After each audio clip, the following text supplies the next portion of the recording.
TikTok gamit ang affiliate marketing. Yes, tama ang narinig mo. Pag-uusapan natin ngayon kung paano ka kikita sa TikTok gamit ang pag-affiliate. So guys, welcome back to my YouTube channel.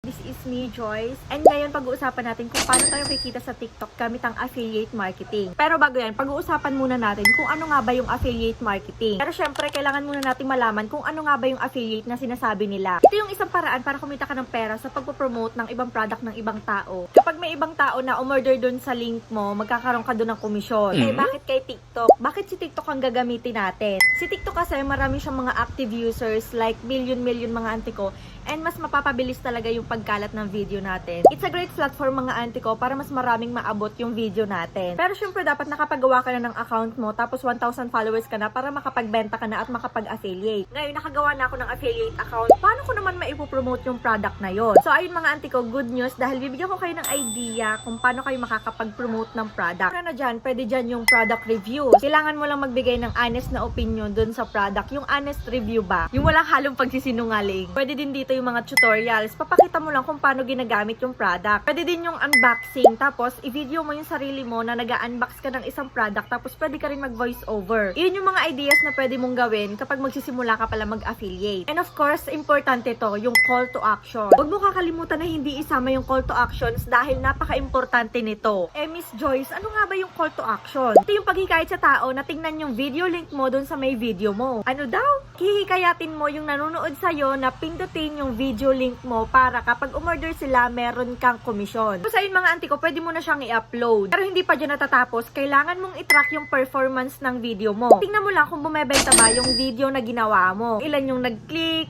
kung may sales ka na ba, kung marami ba nag-comment. Of course, building a community. Engage with your audience. Napaka-importante nito. Ito lang yan. Kapag may nag-comment, sagutin mo or tanungin mo sila dun sa mga opinion nila. So, maganda rin to mga pagsagot sa mga comment nila kasi nakaka-engage siya at saka nakaka-boost ng video mo. Ibig sabihin lang yan, kapag na-boost, mas maraming makakakita ng video mo. Importante talaga yung build a community. Engage with your audience. And of course, staying authentic. Like, maging tunay ka lang. Pag nakabuild ka na ng trust dun sa audience mo, dami yung followers mo and mas marami ka pang sales na matatanggap. So that's it. Ayun lang, a simple guide how to make money with TikTok affiliate marketing. So ayan, kung nakatulong to sa'yo, like and subscribe. Salamat sa panonood. See you in the next video. Good luck. Bye!